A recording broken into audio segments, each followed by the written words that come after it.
Welcome, everybody, and this is our third Young, Gifted, and Wild for 2026. I'm Joyce Lights, Executive Director of Connecticut Audubon Society, and tonight's topic is really close and personal for Connecticut Audubon Society and for me. This is talking about the issues that are being seen up and down the coastline for osprey populations. And we'll be joined tonight by Miley Bull, our Senior Director of Science and Conservation, Matt Joyce, our Conservation Science Manager, Ben Wurst from Conserve Wildlife Foundation in New Jersey, and then Michael Academia from William and Mary in Virginia.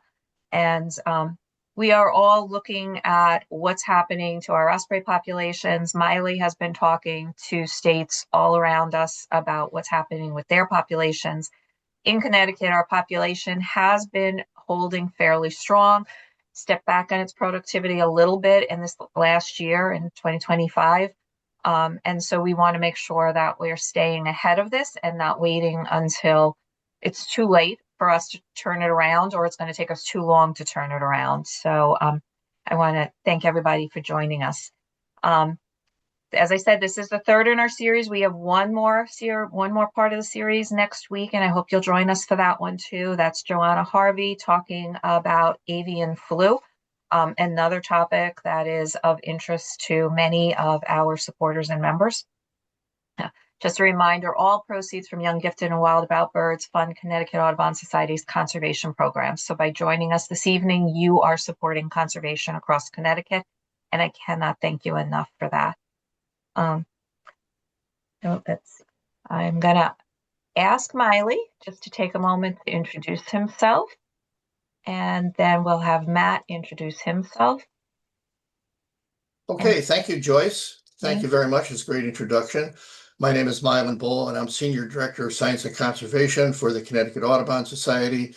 I've been here for a few decades working with Connecticut Audubon. It's a great organization, great staff, and a really strong conservation effort since all the time I've been here. And Matt?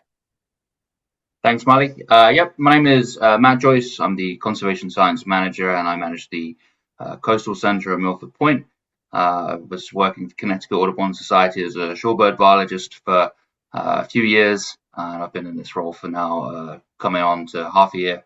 I'm having a great time getting to meet lots of people and looking forward to answering some of your questions. I'll pass it over to Ben. Thanks for having me. I'm with Conserve Wildlife Foundation of New Jersey. I'm a senior wildlife biologist. I've worked with ospreys in New Jersey here for over 20 years. So yeah, looking forward to talking more about what we do to monitor and manage them in the Garden State. Hi, everyone. Thanks for having me. Thank you for all the Osprey stewards who are here as well. My name is Michael Academia. I've been studying ospreys for about 9 years now, originally from the West Coast where I got my degree in fisheries. I'm trying to link that bridge between ornithology and fisheries, and then that brought me to Chesapeake Bay to study at William and Mary at the Center for Conservation Biology. And currently I work as a consultant with Operation Osprey. Okay, I'm first to present, so let me go ahead and share my screen. That.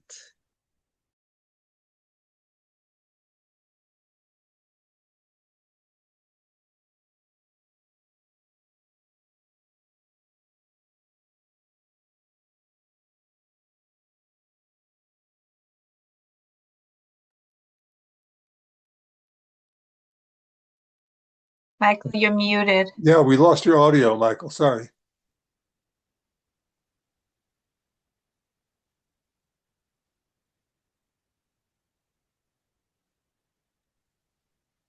Oh, can you hear me now? Yeah. Okay, that's weird because when I shared my screen, the mute came on. Give it another shot. Try that again. Okay. How is that coming in so far? That's fine. Keep talking. We can hear you. Okay, let me know. I need to hear that. We can hear you. You can hear me now? Yes. Okay, and you can also see my little pointer here? We can. Okay, thank you everyone for your patience. Really appreciate that. Okay, so yes, my master thesis at Woodman Mary, that is what I'm sharing with you tonight. And it was very important work. It was ground zero for the Osprey-Menhaden relationship. In fact, it made news like in the Oceanographic magazine and also in the New York Times. All right, so this is just a little introduction of where fisheries is going. This is an illustration from the Food and Agricultural Organization depicting where fisheries is heading. On the x-axis, we have years. On the y-axis, we have percentage. Here, represented in orange, are the fish stocks that are overfished and unsustainable, and that is growing. Here in this teal color are the stocks that are fished at maximum sustainable yield, and that is shrinking. What's alarming is this are the fish stocks that are underfished. That is approaching zero. So there has been this paradigm shift in fisheries management from single species maximum sustainable yield models into a management style that considers trophic interactions, and that is ecosystem-based fisheries management. It is a holistic approach that considers trophic interactions and aims to promote the health and resilience of the ecosystem. And embedded in that management style are ecological reference points. And these are your predators, which can enable management to make informed decisions to develop harvest targets and assess the role of your forage fish. Bird populations may serve as an early warning system for changes in fish populations that have ecosystem implications. Okay, this is menhaden. It is a type of herring. It has very high lipid and oil content, so it has lots of energy. And it is considered the most important fish in the bay. And before the 1950s, there were about 20 industrial companies extracting menhaden along the coast. But after 1950, they've stopped due to fish scarcity, except one, and that is omega protein in Virginia. And they become very efficient in how they harvest the fish. They have these nets called purse seines. They have spotter planes that locate the schools. They surround the schools and literally they vacuum it up. And then the derivatives are used for fish oil, fertilizer, bait, even pet food. It's big, big business. So the problem is this: Chesapeake Bay serves as a critical nursing ground for menhaden. They provide a major ecological service. They're a forage fish, a food base for our most iconic species such as striped bass, loons, whales, bald eagles, of course, ospreys. And we also can't forget about fishers and ecotourism. So here we see tragedy of the commons at its worst. And according to the Atlantic States Marine Fisheries Commission, localized depletion is defined as this. It is a reduction in menhaden population density below the level of abundance that is sufficient to maintain its basic ecological, economic, and social cultural functions. And we are seeing evidence of this. But why ospreys? At the Center for Conservation Biology at William and Mary, we have about 4 generations of graduate students that study the relationship between menhaden and osprey. And osprey reproductive success is inextricably linked to menhaden. Ospreys are obligate piscivores, meaning that they depend on fish 99+% of the time. They are plunge divers. They are the only bird of prey that has the ability to fully dive into the water. And being plunge divers, they rely on surface schooling fish, which makes them more susceptible to the perturbations of the food supply compared to your pursuit divers such as loons or cormorants. Ospreys have been substantiated as ecotoxicological sentinel species, especially with DDT, but their role as ecological reference points or indicator species have not yet been fully explored. The objective of the study was to determine whether the osprey population within the lower Chesapeake Bay was experiencing food limitation during the 2021 breeding season. I'm not going to try to sound too sciencey here, but this prey density metric here, this is what's causing a big barrier in ecological studies in Chesapeake Bay. There is no prey density surveys of menhaden in Chesapeake Bay. But because of this, we had to conduct a food manipulative experiment in the wild. So therefore, our main research question was this: would ospreys experience higher rates of nest success and productivity if they received food supplementation? And we predicted that the treatment group, the group that received the food, had increased productivity and nest success. All right, this is a map of Chesapeake Bay. All these red dots here indicate all of the osprey nests. Now, it would just be impossible to conduct this study over the whole bay, so we focus our efforts here. This is Mobjack Bay, and this has been deemed a bellwether for the osprey-menhaden relationship, especially with studies done at the Center for Conservation Biology. All right, we're zooming in. This is Mobjack Bay, where we have the Ware, North, and East Rivers, and also Davis Creek. We had a total of 31 nests in this study. Blue circles represents the nests that received the food. The control group in the red triangles were the group that did not receive the food. The treatment protocols were initiated once eggs hatched to 6 weeks, and menhaden were sourced from a local fishing supply company and was prepared and delivered via a telescopic delivery device. This was handcrafted and engineered by my dad, so thank you very much, Dad. We delivered about 3.4 fish every 3.5 days on average until 6 weeks of age. And the nests were inspected via a mirror pole. Here's the mirror here, also handcrafted and engineered by my dad. We took out a filmmaker, we attached a GoPro to the mirror pole. Here is the nest. I'm going to play the video. The audio may not be working, but you can see 3 of our nestlings here, the eldest, the middle, and the youngest.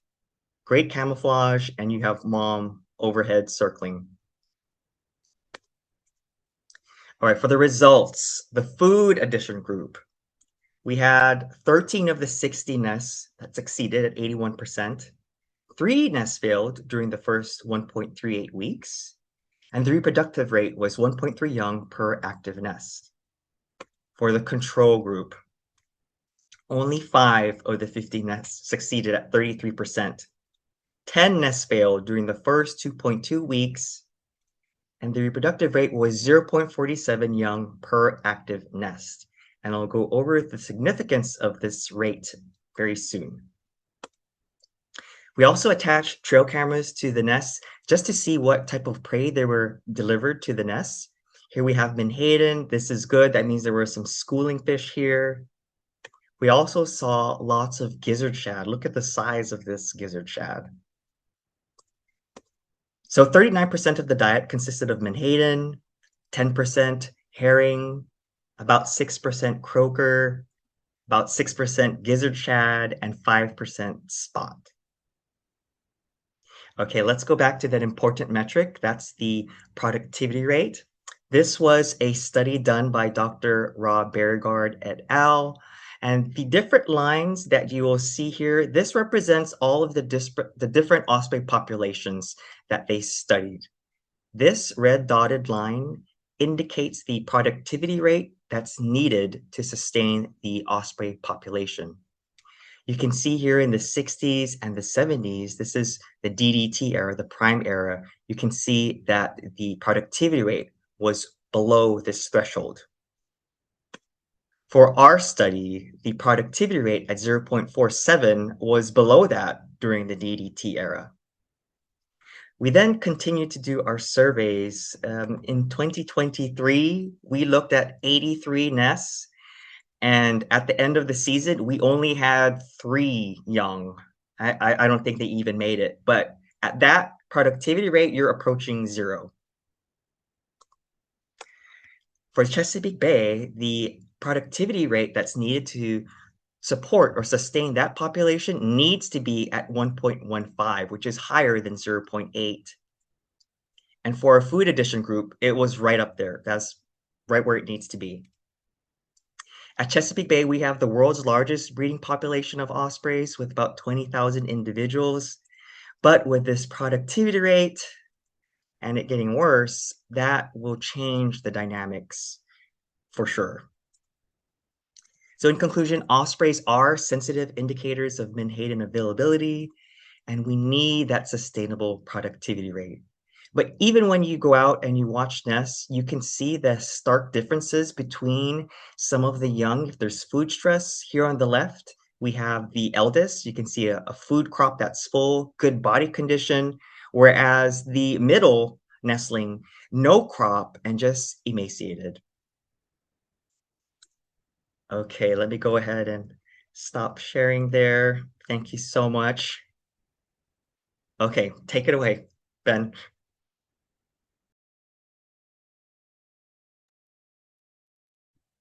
Thanks, Michael.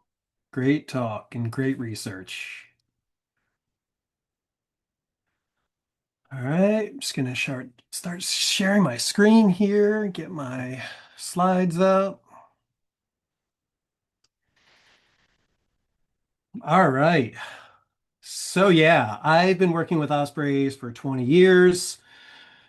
I started out working with many different species when I got out of college, working with New Jersey Fish and Wildlife with the Endangered Non-Game Species Program, and was thrown into the gamut of the summer nesting season for a variety of different species. And ospreys are one of those that fell into my lap. And as you could tell over the years, I've really grown very passionate for this bird, and mainly through the installation and maintenance of their nest platforms, where the majority of ospreys in the state of New Jersey nest, which is around 70% of the population. And in my career, I've installed close to 250 nest platforms for them, and they're really crucial to maintaining a stable population. As I'm sure many of you know, who monitor nests, that they need a stable place to build their nests. So that's pretty much where the majority of my work is grounded, in engaging volunteers to trudge out in the marsh with tools and ladders and maintain these structures, because many people install them, but they're not out there to maintain them over time. So I'm going to talk about the history of ospreys. Michael kind of gave a great background on their prey and how important that is. I'm going to talk about the history of the New Jersey Osprey Project and current monitoring of ospreys in New Jersey and some of the troubling trends that we've seen. Just like Michael's talking about down the Chesapeake, we're now seeing on the shore of New Jersey. So yeah, ospreys, like many other birds of prey, like peregrine falcons and eagles, were decimated by DDT. But at the same time that was being applied to coastal ecosystems along the entire Atlantic coast, in New Jersey, it was used at very high levels, but also at a time when people were developing coastal barrier islands very heavily after World War II. And then this is also the same time that the menhaden fishery was at its peak, and the menhaden industry actually was collapsing, where they were even seeing declines of annual harvests or landings being reduced by like 80%, which is crazy. But yeah, so ospreys are one of those species hit very hard in New Jersey, where the population fell to only about 50 nesting pairs.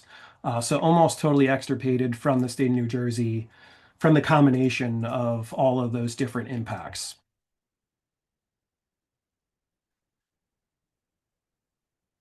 So, the early environmental movement there in the 1970s obviously was highlighted in Rachel Carson's book. Ospreys were listed as endangered in 1973 in New Jersey, and that's where the Endangered Species Conservation Act was passed. And biologists from the state actually went to Maryland to go and collect osprey young where DDT wasn't used as heavily, and then brought those young back to New Jersey, where they were incubated and then placed in New Jersey nests. And this is really to jumpstart the early recovery efforts of ospreys because they were not productive, because the eggs were so contaminated, or the adults were so contaminated by DDT at depressed hatching rates. So they were not productive. So that's where hopefully by bringing in young that were fledging and then coming back as adults to breed would help flush that DDT out of the ecosystem as well.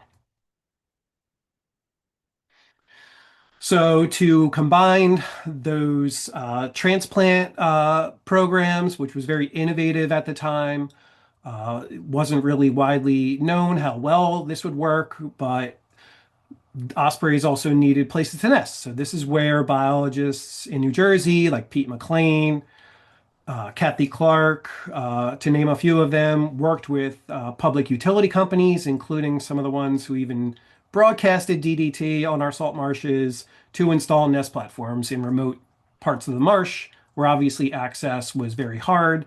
Biologists didn't have the tools to be able to install a 30-foot telephone pole out in the middle of the marsh. So they used helicopters and low impact marsh machines to go out and install telephone poles. And to really track the results of their early recovery efforts, obviously they went out and did surveys to determine if pairs were becoming successful, and they were. Over time, pairs began to become productive again as DDT kind of flushed out of the ecosystem. And these surveys really helped paint a picture of how well ospreys were doing in the state, and really crucial. By the 1980s, the population had doubled to 100 pairs in 1985, and that's where the population then, their status was upgraded to threatened. And this is where they've been up until the beginning of last year, where their status was actually changed to stable in New Jersey. But yeah, so young continued to be produced, and their productivity increased to above one per active nest in New Jersey, which is really a great sign that ospreys were recovering from the effects of habitat loss, overfishing, and DDT. So by the 90s, the population doubled again. By the mid 90s, and biologists could back off a little bit on their work and switched from doing annual aerial surveys to biennial surveys, but they still needed to maintain their nest platforms and expand nest sites for ospreys to help the population fully recover to historic numbers, which was close to 500 nesting pairs.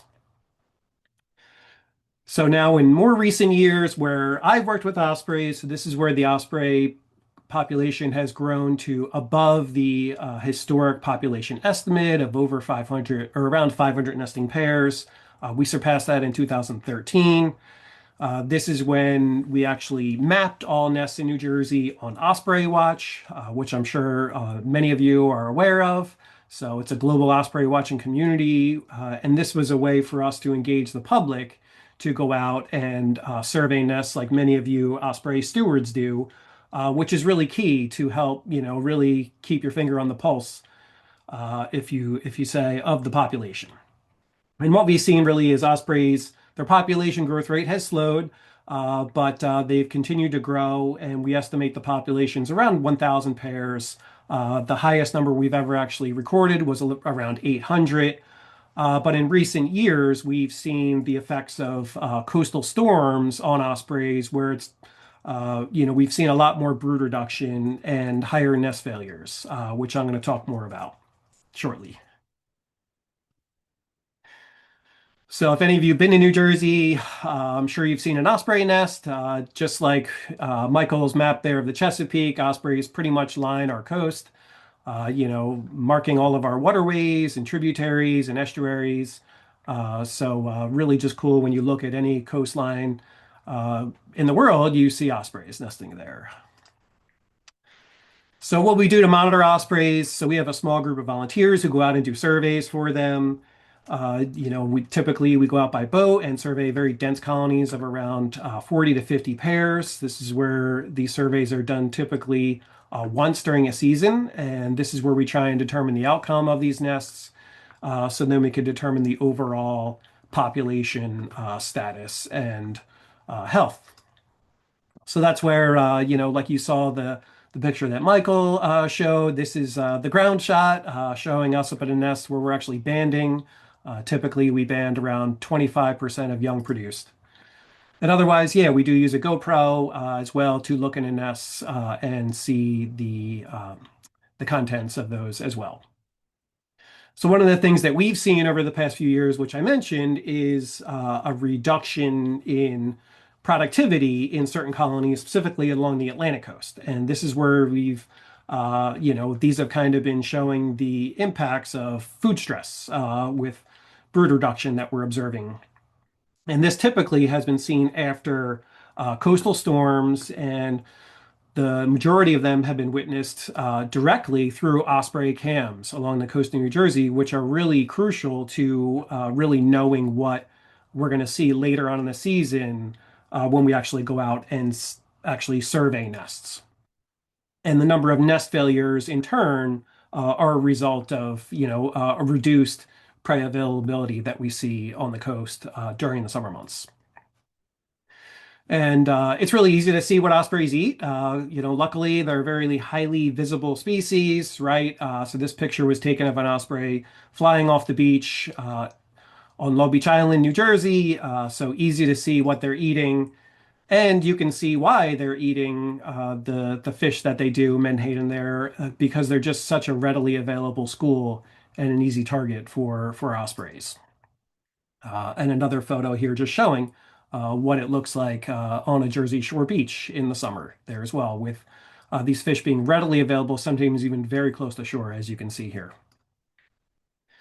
So one of the surveys we did last year, and and we've been doing more of these, which is more surveys conducted over shorter periods of time instead of just one survey, because we've seen these effects of the storms causing prey to become scarce. So this is where this year, or not this year, but last year, we decided to do additional surveys to actually better determine the outcomes. And here is just one example where we surveyed 24 nests, and follow-up surveys of those same nests revealed that only 3 of them were still active and only produced 4 young. Where in comparison, the majority of those nests on other years were very productive and typically had at least 1 nestling.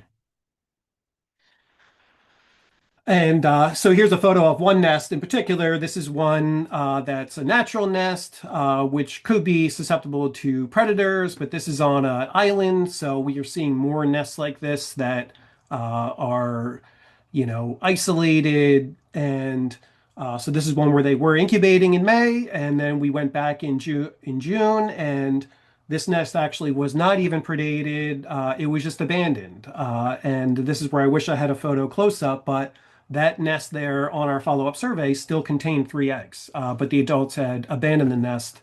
And there's really only one thing that tells us, is that there's even not enough food for the adults. So they totally abandoned the area and their nest attempt. And so just going to show some photos here. That's a photo, obviously, of not an osprey. This is another nest that we surveyed. This was in early June when we saw hatching at this nest, where there was 1 nestling and 2 unhatched eggs, as you can see. And another follow-up survey showed nothing besides a unhatched egg that was left in the nest that even the predators didn't even want. So hopefully I'm not taking too long here. I don't have too many more slides, but looking back, I've worked with ospreys long enough that this is one really case study here that I find myself going down the rabbit hole at times when I look back at our previous data and comparing to last year. And so this is one example here, kind of like Michael's study, where this was a natural study that we did not supplement food, but this just shows how ospreys can be successful when there is enough food. So this is a river in New Jersey referred to as one of the most pristine watersheds because its headwaters are in the Pine Barrens, which is largely undeveloped. So in 2015, actually, there was a large school of adult menhaden that became trapped in the river. And I believe they were pushed in there by striped bass.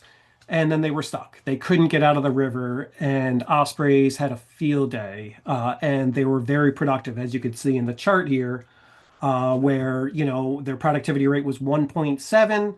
And then this year, as an example of there being not uh, abundant prey in the river, it was only 0.6. So I found this to be a really fascinating look at, how pairs can be successful with prey and then the results without. And this is just an example of the fish in the river like this. And I should just say that this is something I've never seen before in all the years working with Osprey. There's never been prey like this in the river. I mean, menhaden are typically out in the ocean, not in a inland river like this in New Jersey. So this was very rare. And even if you saw it in that last picture there was fish just piled up all over the place. And then in turn, so one of the things that we can see here then on the left is a symmetrical brood where all of the young are developing at a very close rate. As they hatch asynchronously, the oldest has a competitive advantage over its younger siblings. And when we have issues with prey or food stress in a population, then we see, a asynchrony, and that's where on the right you can see where the young are developing at different rates. One is obviously outcompeting the other, where they're creating a hierarchy in the nest, and then the youngest has a less chance of surviving. And this is one nest here in particular where it even had three young in the nest that looked very close in size and age, but it's apparent that, food stress was very real this year because later on in the season, one of my partners here, Melanie, which is here even, she's here tonight, she found two of the young dead on the ground underneath the nest. And that typically happens when there's not enough food and they basically fall out of the nest. All right, so yeah, so this past year, recorded the lowest productivity rate ever observed in New Jersey in the past at least 30 years that I have data for, which is very troubling because this is beneath the rate needed to sustain the population. And yeah, the failure rate, we've never seen anything like this as well. So a little chart here, but yeah, some of my kind of closing thoughts is where we're seeing brood reduction, which is a clear sign of food stress in our population. We're seeing the highest nest failure rates that we've ever seen. Bait fishermen are reporting that menhaden are not in nearshore waters like they normally are, so they're not even able to catch them. So what we're going to do is we too are going to do some prey studies this year or looking at prey at nests. But one of the things we're also going to look at more closely just to really rule out the possible, experience of males being a factor. We have a pretty good number of banded males at nests, and we're going to look at their age and compare with their outcomes to really see if age is a factor in determining whether a nest is successful or not. And, I mentioned this before we even got started. We're also going to be conducting our own aerial surveys for menhaden off the shore of New Jersey, too. So really give us a really good look at how fish are available and, how ospreys do in turn. So, yeah, thanks.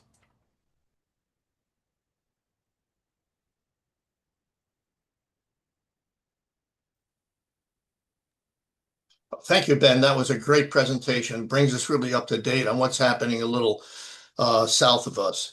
I'd like a little sort of concentrate now on what's been going on in Connecticut and give you a little background on our Osprey Nation program.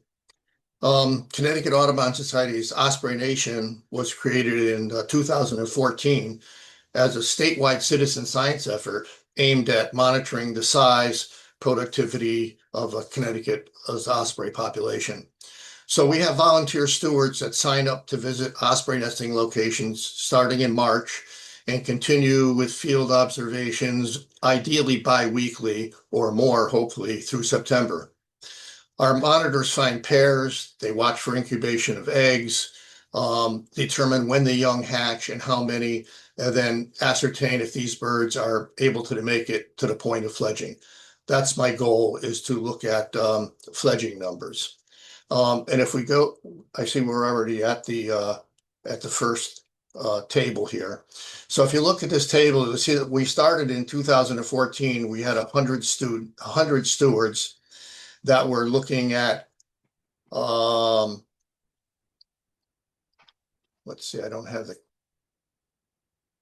Oh, we have 100 stewards looking at about 174 nests. That's increased obviously up over the years, almost exponentially to we are now at 2025. We have almost 400 stewards that are looking at about 955 nests. That's a lot of people in the field looking, a lot of dedicated, hardworking people in the field looking at nests. So if we go to figure 4, we can see what's been happening since 2014. So active nests since the project began, these nests represent locations where breeding attempts were initiated, successful nests, incubation, post-hatch failures, and active nests with unknown outcomes. So you can see since 2014, our numbers have been increasing all the way up with a little glitch in 2020 due to COVID and the problems we had with volunteers dealing with COVID and getting out looking at nests up until 2025. So we have not yet seen the dramatic decrease in the osprey population that we have seen further south, but we're worried that this could be coming our way. So what we're trying to do is the 2025 osprey season was once again an overall success. However, our productivity was the lowest that it's been since the program began. So what we're trying to find out is, are we following the data that's been coming up from the south? What's been going on with osprey? Is it directly related to food availability? We're not sure. But it looks like since our productivity is the lowest this last year since we started the program, we're going to develop a project which will hopefully determine if the food delivery by the males is impacting the productivity of the young birds. Obviously, the 2025 season had, as I said, had the lowest productivity of nestlings for the last 12 years of the project. The decrease in productivity is due to increases in incubation and post-hatch losses, as well as abandonments and fewer birds fledging per nest. But what we don't know is why this is happening. We note the dramatic decline of ospreys further south in the Chesapeake and New Jersey. And once again, our regional people are reporting failures of ospreys in Connecticut due to starvation and nest abandonment. So what we need to find out is if this is related to, as I mentioned, to food delivery by males to the nests or something else. So we're working on a project that will hopefully start this year that will look at prey delivery to osprey nests at a random sample of nests in Connecticut. And I think, Matt, you can explain that a little bit better than I can.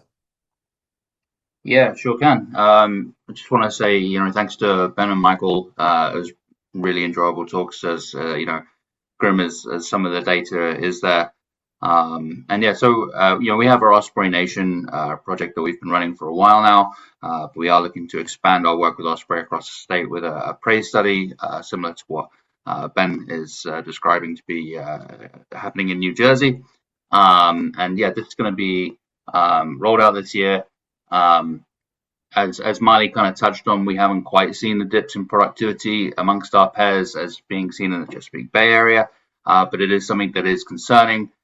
We have had a dip in the previous year, that is a single sort of data point, so it could be down to other factors, but we want to play it safe, and if there is a problem, kind of be ahead of the game. So Osprey are an excellent species for us to research. We're lucky in that sense. They have a high level of site fidelity, so we know where they're going to nest nest platforms a lot of the time. These nests are highly visible, and thanks to our extensive network of volunteers and the data that we've collected, we have a lot of historic data to compare against, which is always really, really beneficial for any scientific study. So this picture that you can see here, I believe that's Miley at the top of that ladder, installing the camera that we have at the Milford Point Coastal Centre. And that camera, which is still running today, means that we get wonderful videos like this, which I'll play, and gives us a real good insight into what's going on in these nests, and gives us a lot of data and understanding. So I'm just going to play a clip from that.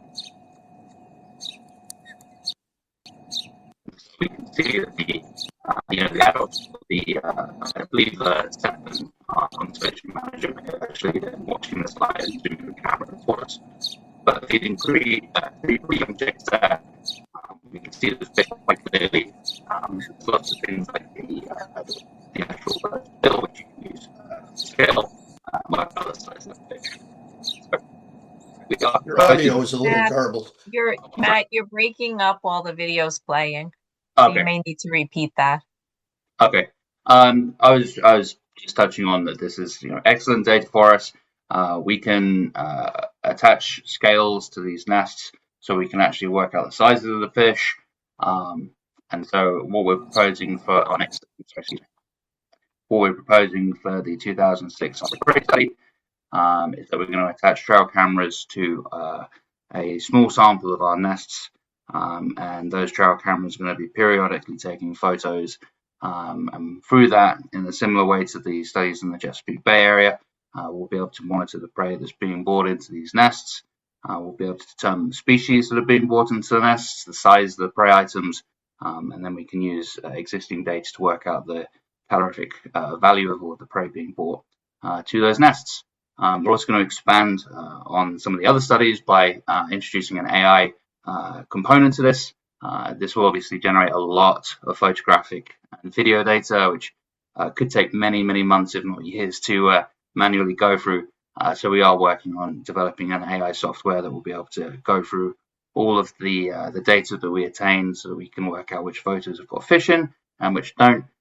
This is a really powerful tool that's now being used in a lot of conservation projects, and I've included a few examples here on this slide.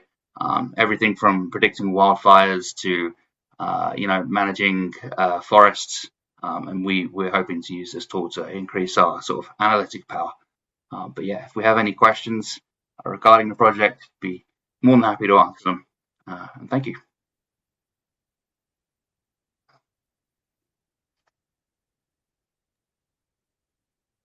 So thank you, guys. Hi, everybody. It's Tom Anderson. I'm the communications director at Connecticut Audubon. I've been looking through the questions, and I'm going to try to figure out which person on our panel is the most likely to answer them. And I probably would like to start with the general and then get down to the particular. So let's see. A question from Jen: is overfishing the issue, or is it possibly some other environmental issue that's decreasing the number of menhaden? I'll throw that out to our friends from the south of Connecticut, who might have a little more insight into it than us. That's a great question. There are a lot of interactions that happens in our environment, our ecology. There are many drivers that can impact menhaden abundance. You have weather, you have temperature, salinity, you have predation. All of these things impact ospreys, but with food stress, it just really amplifies the loss of the young. They really need the food.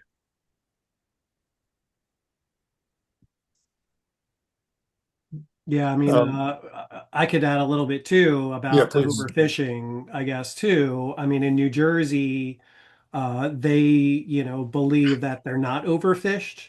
So, which is the standpoint of the Atlantic States Marine Fisheries Commission, who's, responsible for managing, menhaden sustainably.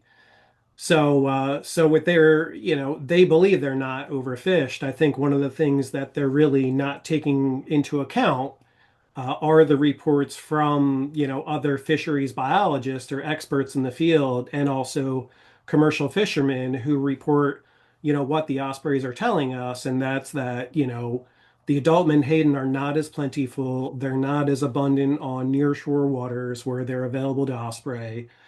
And, so something is happening, whether it's caused by overfishing, is debatable. But there's many other factors, like Michael said too. These fish, range from Florida to Maine. I mean, and they could be affected by increased storms, from climate change, from our warming waters. Their population there's data that's shown that they're shifting more northward now too, especially during the summer months. Uh, so, uh, so yeah, I think there is, obviously justification for reducing the harvest more than what was, just done, by the Menhaden Management Board. But Well, yeah, hopefully, yeah, anecdotally, we've noticed in Long Island Sound from a number of different sources that the menhaden population has pretty much crashed. The last couple, 3 years, we've had noticed almost no adult yeah, menhaden in Long Island Sound. And yeah, so this is what we're trying to relate this the, to the osprey productivity. So this test that we're working on, this project, hopefully will help to answer that problem. But certainly there's lots of things that affect productivity besides, lack of food, weather, predators, etc. But these things have been in place as our population has been increasing exponentially until the last couple of years. The one thing that we can see that is definitely on the screen is the fact that the menhaden population are gone. We don't see the adult menhaden in Long Island Sound anymore, and now we're noticing a lot of nest abandonment, starvation from the chicks, etc. So this is yeah. what inspired us to try to get this study going. Well, Yeah. that's a good segue. Ben Oko didn't ask a question, but he said, let's talk about menhaden regulations. And Brenda, I believe it's Brenda Rich, who's been a longtime Osprey Nation volunteer, asks, so what is being done to prevent overfishing? Who would like to, I realize it's an extremely complicated issue, but who'd like to start? That is an extremely complicated issue and a very hot topic. It's very political. In Virginia, we've members of the public, we've been trying to have petitions and moratoriums on stopping, industrial fishing in Chesapeake Bay, but time and time again, in fact, this year we've had two things shot down with the General Assembly, and there was a petition that we tried to pass that was shot down. So it's that's all I have to say. Yeah, yeah. In Connecticut, we have a moratorium on commercial fishing for menhaden. It's been in place for decades. So there's nothing we can do in Connecticut except support the efforts further south to reduce the commercial take of menhaden, Yeah. as far as I know. What we need to do is do what New Jersey and Virginia are doing, which is we need to get marine fisheries to start flying the coast and looking for every year fly the coast, maybe twice a year. I don't know how often you guys do it down south, but we should fly the coast looking for pods of menhaden. Yeah, I mean, this is something new that we're going to be doing this year, with a new partnership, and we're definitely going to be happy to share any of our data with regulators, policymakers. I want to actually fly some elected officials as well, with us, to see what we're seeing as well. And yeah, this is a very important data set that will hopefully shed light on this public resource. And yeah, it's very political, and we just want to make sure that this fishery's, responsibly harvested. I mean, that's it. So One of our listeners who's just listed as a Zoom user. Was wondering if there's any chance that, at least in some areas, this could be a carrying capacity issue. There's just too many ospreys in a small area. Oh I yeah, think yeah. I mean, that's Sure. definitely always a factor. I've thought about that, like when we're going to hit carrying capacity in Jersey, but with with the nest failures and high rates of nest abandonment over like one season, that just Yeah, doesn't just happen like that, yeah, from right. carrying capacity. Yeah. Over time is where ospreys might get to a point where, there's not enough food to support them. But if you read about the history of this fish, Bruce Franklin's book, The Most Important Fish in the Sea, if you read that, you really get a glimpse of how abundant this fish and other forage fish used to be at one time. We're nowhere near that. We're, far from that. Even the fisheries, they can't even catch their quota. So that tells you where we're at, with the amount of prey that should be there. my hope is that with the project that we're doing this year, we do find that we're getting towards that potential capacity, and we're going to just oscillate around an average. But yeah, like the data that you're showing, those steep declines, Yeah. that's not what that is. Yeah. Another question I wanted to know if there have been any studies that compare inland nests compared to coastal nests and um, uh, I guess comparative productivity. Oh, that's a great question. With the Center for Conservation Biology, we were comparing the nests in different salinity zones. So the lower salinity zones within the tributaries like James River, where it's more brackish freshwater, the productivity rates, were near 1.15. They were very, very high compared to the higher salinity areas towards the main stem of the bay. They're doing fine there, and that's kind of offsetting the really sad productivity rate within the main stem of the bay. But inland, the ospreys in Chesapeake Bay are doing much better. And Michael, that's because the menhaden are found in highly salinity areas, and the You, gizzard you, shad are found up in yes, the freshwater areas. yes, exactly. Gizzard shad, and also, ospreys are, they're great hunters, so they've been really preying upon catfish as well. So Mhm. that's plentiful inland.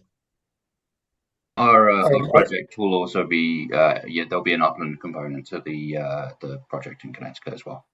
Terrific. Okay, so I have a question about New Jersey because obviously New Jersey is I mean, it runs north-south for a long way. Barnegat Bay runs north-south for a long way. When you get to the northern part of New Jersey, you're not that far from Long Island Sound. So I was wondering if, Ben, if you've seen a difference in productivity going south to north. Hmm. Good question. Well, yeah, I mean, I've definitely looked at some of the different colonies we have, that range from your Delaware rivershed, in the Highlands region, where we have a smaller subset of nests, to the Meadowlands region. And those areas, at least last year, had much better productivity than the Atlantic coastal zone, like the direct coast, like from Sandy Hook to Cape May. And what's surprising to me, in all the years we've, kind of separated our colonies from, say, like estuaries like the Delaware and then the Atlantic coastal colonies, the Delaware has always had better or higher productivity as compared to the Atlantic coast. And I always thought, okay, they're feeding maybe on more gizzard shad or catfish. But last year as well, they did very poorly too on this one river, the Morris River. And so that's where I believe too that some of these menhaden do go into the Delaware as well. And whether they're just smaller, individuals, maybe not true adults that are still growing, that ospreys have always taken advantage of as well. So that's something that we really do hope to flush out more this year as well too, with looking at nests more closely in some of these different areas to see exactly what they're eating. The questions are coming in fast now, but I wanted to go Yeah. to a couple of questions about Connecticut Audubon's study. Um, and those would be One of the listeners wants to know how Connecticut Audubon, but maybe this is actually not just for Connecticut Audubon, but for all of us.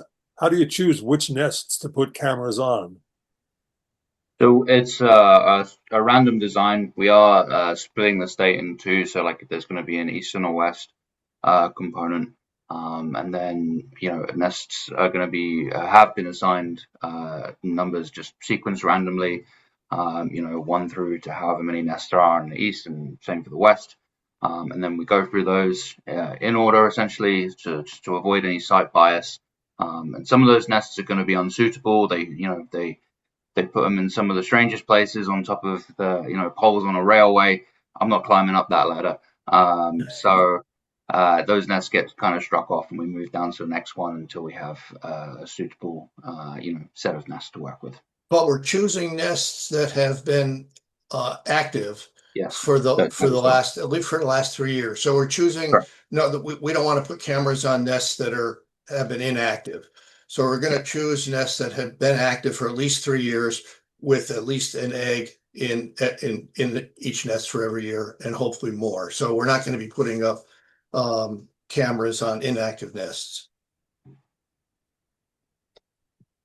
A question from Madeline Raleigh, another longtime Osprey Nation steward.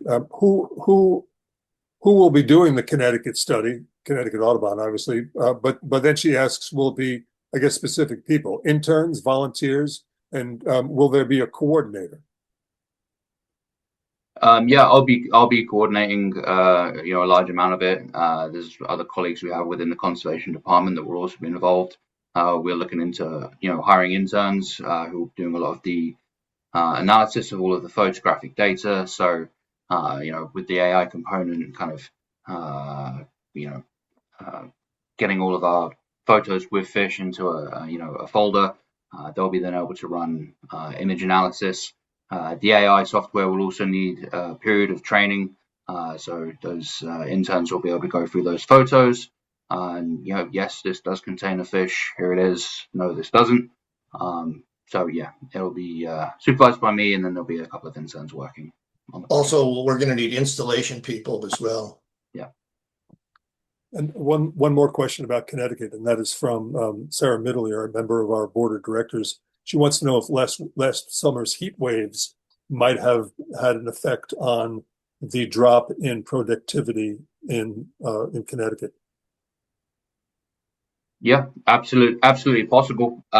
We haven't we weren't running a formal study, examining that factor specifically, so we can't say anything for sure. A lot of these things, when you have a drop in productivity in a species, as Michael kind of said, earlier, there's often a lot of factors that are working in synergy. So you could have food deprivation. The males are going to have to fly out, more times to find food because the food items are smaller.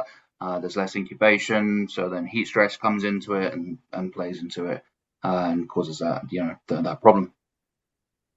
Will we be letting the Osprey steward or monitor who's assigned to that nest know if their nest will have a camera?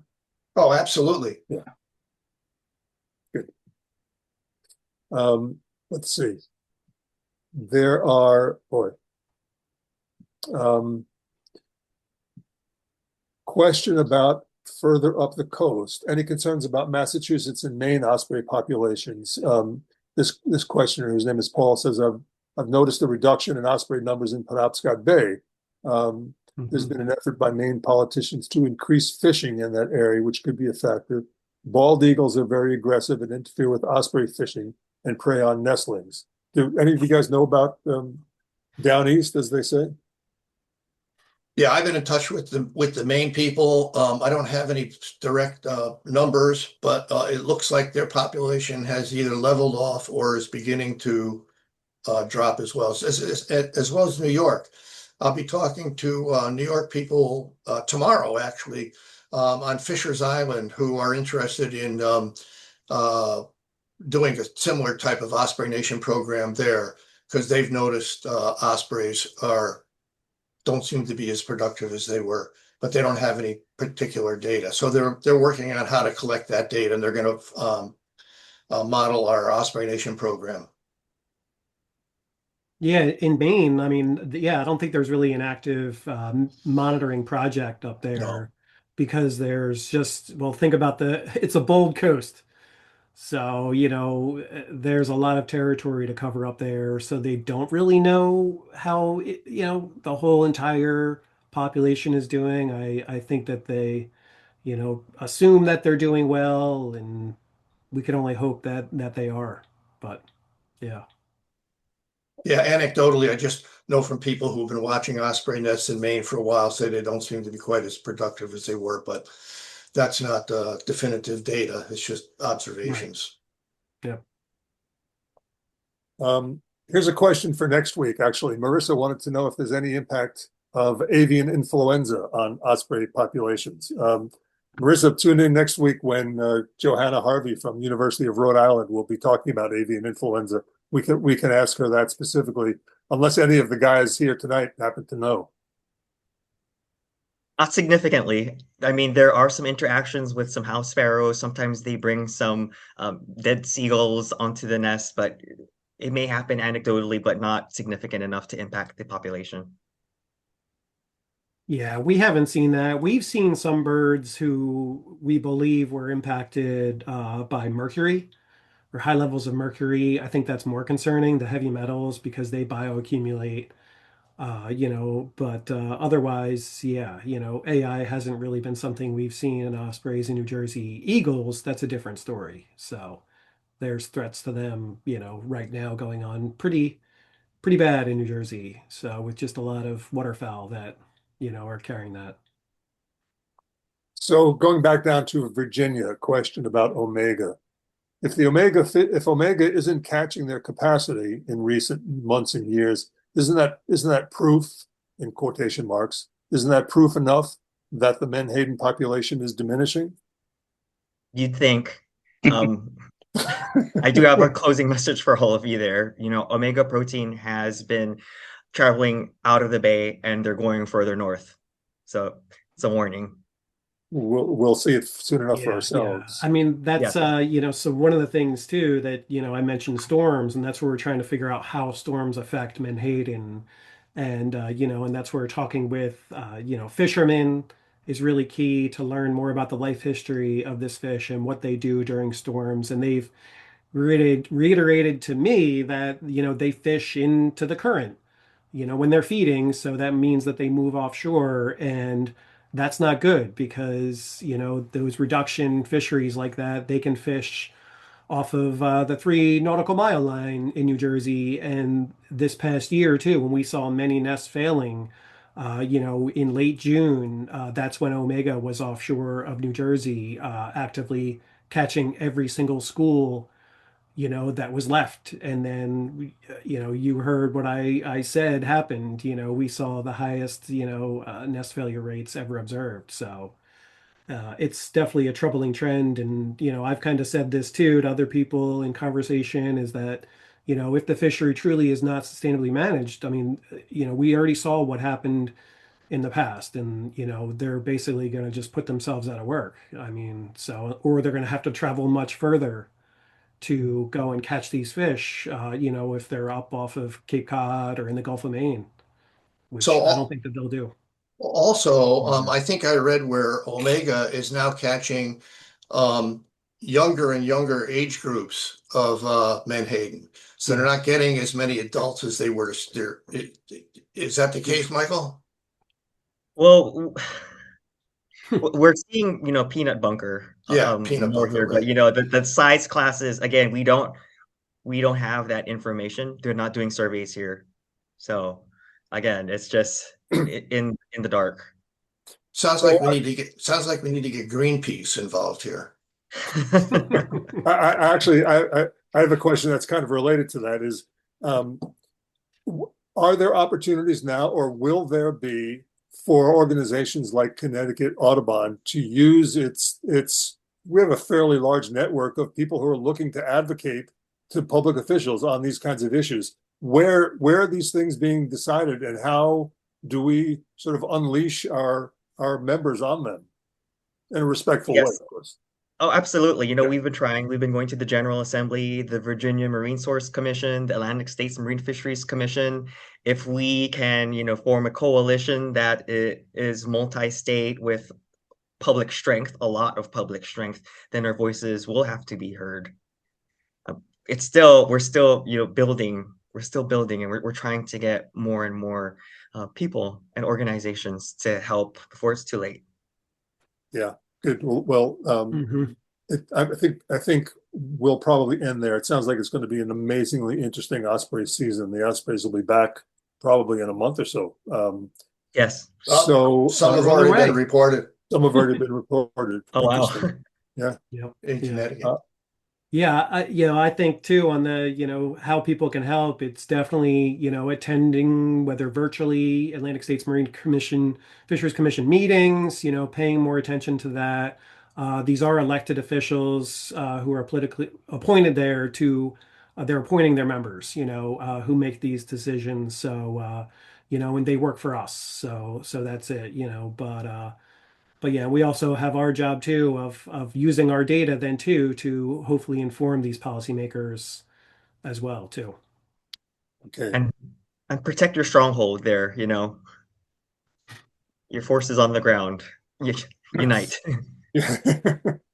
Okay. So thank you guys. That was really interesting. The Q&A was really interesting. Joyce, all yours. Thanks.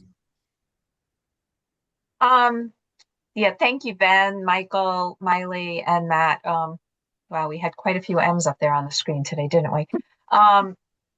This was a really interesting conversation, and thank you to everyone who joined us. I know there were a lot of questions, some of which we potentially have not answered. I know a lot of our stewards are asking about the coordinator. Miley and Matt are working on interviewing, and we should have somebody very soon. We'll be starting the training sessions again, and we do want to keep our stewards engaged and informed about this project and how you can help. But as you heard, we're starting this project, and it's still a work in progress. We're coordinating with William and Mary and Ben on what they're doing to ensure that we're doing consistent studies up and down the coastline.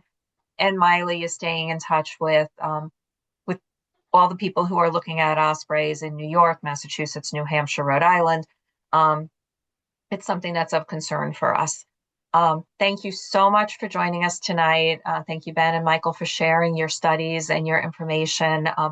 Definitely looking to stay in touch on that. I've lent my voice down with Virginia and Maryland legislators around our concerns about what's happening in Chesapeake Bay in particular. And we'll continue to do that. And as Tom said, as we're able to, we'll make sure that our people are able to lend their voice as well. Join us again next week. We will have our presentation on avian flu, another issue of concern in Connecticut. And thank you so much for joining us for Young, Gifted, and Wild About Birds. And we will see you again next week. Have a good night.